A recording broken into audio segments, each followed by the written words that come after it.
Welcome, everyone. My name is Benediah. I am a mystery. My job is to watch the events of this strange new multiverse being created due to the forever growing cause and effect that breathes life into these universes.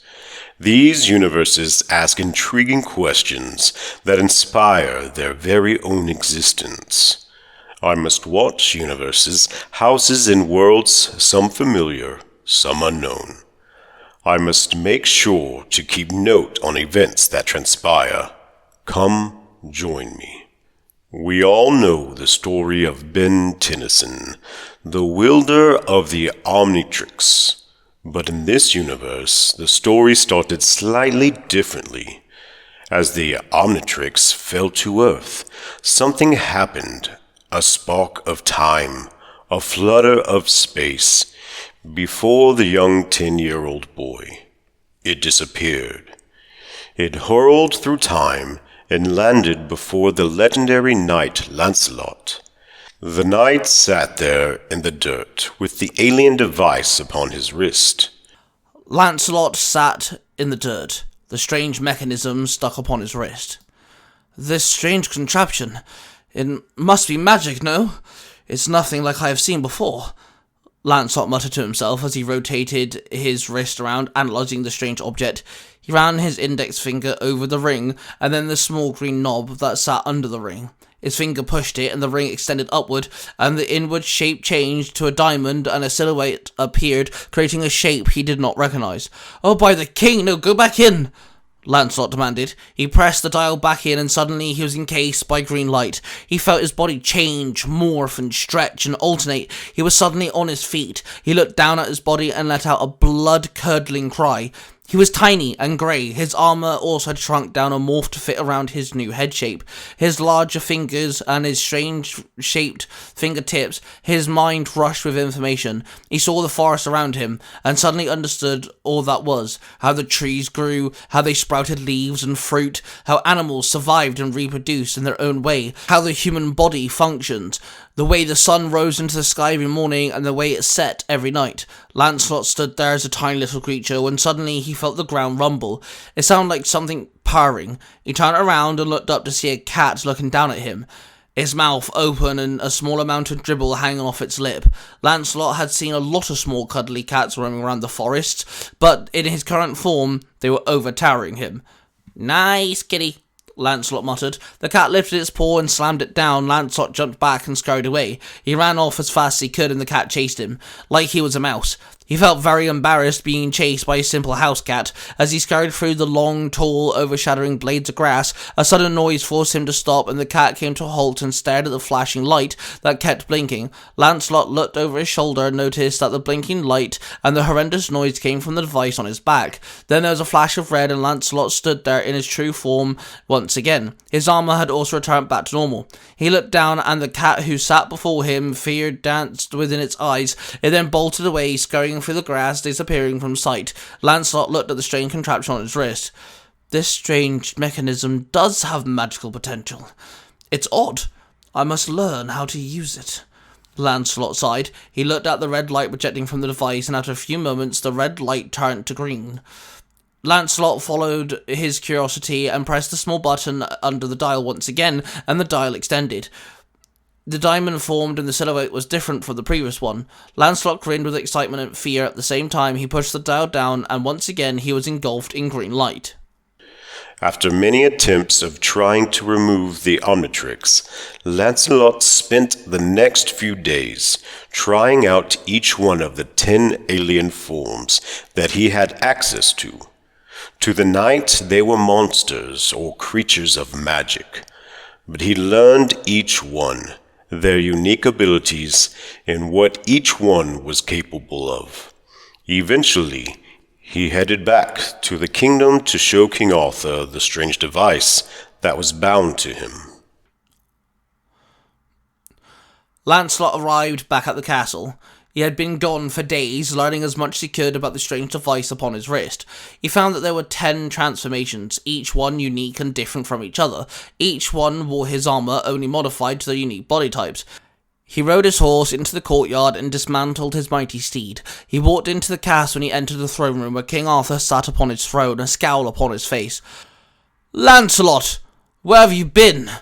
Days have passed and someone has seen you." King Arthur roared. "I am sorry, my king, but I have found something that came from the sky," Lancelot called out. "Something from the sky? What utter nonsense do you speak of?" the king barked. Before Lancelot could respond, showing his king the new device that was fused to his skin, a servant burst into the throne room, stumbling in out of breath and drenched in fear. "Your Majesty, the griffin, it has returned, destroying the stores. Everyone's in danger," the servant bellowed. "Sound the bell! All knights on the attack! We must strike this monster down at once! Everyone move! Get the women and children to safety!" the king roared. Knights ran out of the throne room and the king pulled his fur cape off of himself and another servant handed him his sword. He then walked up to Lancelot. "When we have saved our kingdom, we can continue about your nonsense from the sky," the king muttered with a hint of disappointment. Lancelot nodded sadly, and then followed his king. They both bolted out the castle and down the kingdom's market. The King Arthur ran at the griffin and swung his sword. The creature squawked as it flapped its almighty wings and swung its two front claws. It hit the king, knocking him to his feet. Lancelot looked down at the strange device on his wrist and saw the horrifying beast trying to kill the king. He pressed the button on the device and the dial extended. He then turned it and looked for a specific silhouette. He found the one he thought would be the best one suited for the fight ahead and pushed the dial down. There was a flash of green light and the surrounding knights, the scared townfolk, and the griffin itself all stopped and gazed upon the diamond-made monster in the suit of armour that stood before them. "Okay, Lancelot, let's see if you can do this. Come on," Lancelot muttered to himself.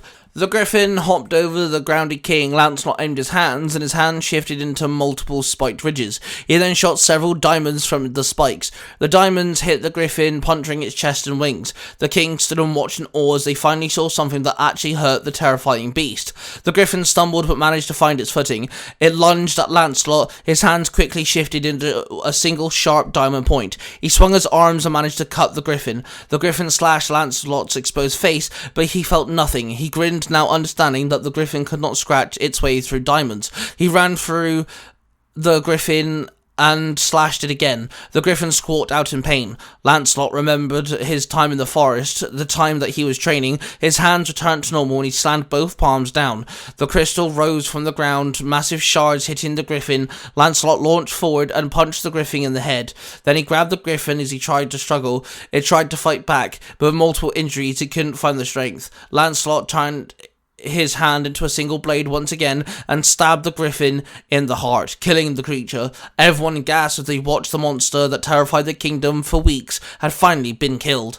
The strange device on his chest started flashing red and started making the horrible beeping noise once again, and in a flash of red light Lancelot was turned back to his human self. The king walked up to Lancelot and grabbed his wrist, lifting it up, and he examined the strange device that sat there. "This was the something from the sky?" the king asked. "Yes, your majesty. It fell from the stars and landed right before me," Lancelot explained. "And it transformed you into that diamond monster?" the king asked curiously. 10 of them, actually, sir. Actually, all of them have unique skills, if you will," Lancelot explained. "So this magical device, it's made of magic.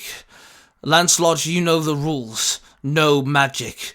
But this thing is different and unique, and maybe it can be weaponized. Lancelot, remove the device at once," the king ordered. "I cannot, sir. I have tried. It seemed to have become a part of my skin almost," Lancelot sighed. "I demand it to be removed. If you cannot take it off, then we shall remove it. Guards, take Lancelot to the dungeons," the king barked. 2 knights grabbed Lancelot's arms and dragged him away. He did not fight back. He knew he could easily escape with one of his new forms, but the device had a time limit. Short bursts of time that when the device was red, it meant that it did not work. Lancelot was stripped of his armour and was thrown into a prison cell.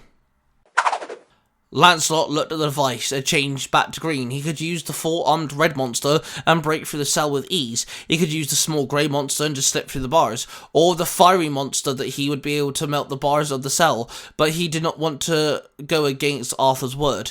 Of course, that was his friend, and there was a possibility Arthur was right. If they could remove the device from his wrist, then maybe he could learn how it worked and weaponize it against the dark magic that threatened the kingdom. A couple hours had passed, and Lancelot sat there not knowing what to do when the gate opened and the king stood there waiting. Lancelot walked out of the cell, and the king and 2 guards escorted Lancelot to a chair with an arm restraint installed to it. Lancelot sat down and placed his arms through the restraint. One of the guards tightened the strap, and the king paced around the room slowly, as the guards took turns using different weapons to strike the device. The first swung a sword. As the blade hit the device, the blade shattered into multiple pieces, like it was glass. The next was an axe, which also shattered. They even tried a lance, which came crumbling down into pieces, like it was made out of parchment. The device started glowing, the dial extended all on its own and spun around. Then there was a flash of green, and Lancelot turned into an orange dog-like monster that had no eyes. He couldn't see, but understood all of his surroundings, as he had an incredible sense of smell and taste. He bolted around the room. The king gazed upon the creature before him in horror. "Kill it! Kill the thing!" the king ordered. Lancelot bolted away, scurrying out of the room. It was like he was running on pure instinct. He didn't understand why the watch transformed him into the dog-like monster. He just jumped and smashed through the window. He clung onto the stone wall of the castle and slid down. With a push, he launched himself off the council wall and landed on the soft mud. Arrows hit the ground around him. He looked up to see the archers lining the top of the wall. Lancelot bolted off, running on all fours. A curious thought hit his mind, as if this was an actual way that the dog would run. The mud exploding underneath his paws, he scurried through the forest as fast as he possibly could as he escaped the kingdom. He stood there for a moment and looked back. He then carried on running. Suddenly, the device on his shoulder flashed red, and Lancelot's human form crashed into the ground.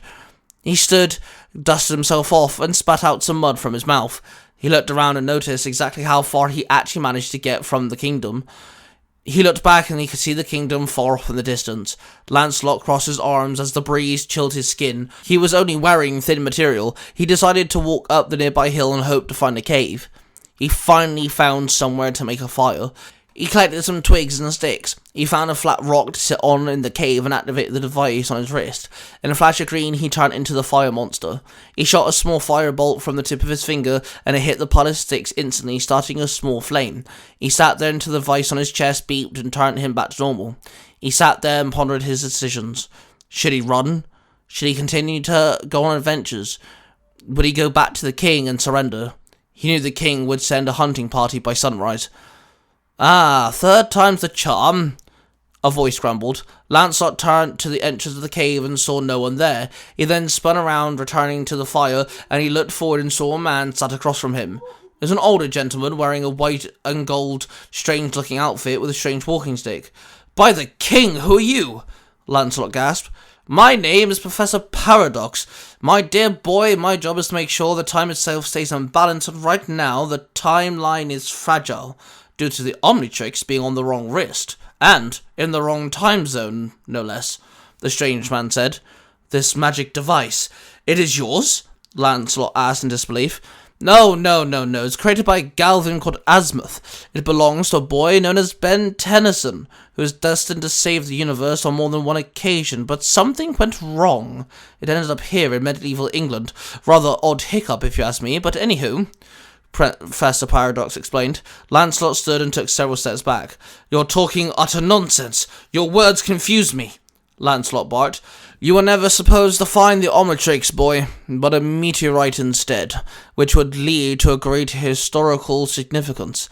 With you wielding the Omnitrix, the Knights of the Round Table never formed, Ben was never saved, and of course, he never becomes the hero he needs to be. Hell, the plumbers don't even exist. I'm here to set things right," Professor Paradox told him, "so you can fix everything. The moment I found this cursed device, everything went downhill. Everything feels fuzzy and wrong," Lancelot barked, pointing at the watch, which was now dubbed the Omnitrix. "Let me help you, Lancelot. Let me set things straight," Professor Paradox said calmly. He stood up and strolled over to Lancelot. He took his wrist into his hand and placed the tip of his strange walking stick on the dial, and the device opened and fell into Paradox's hand.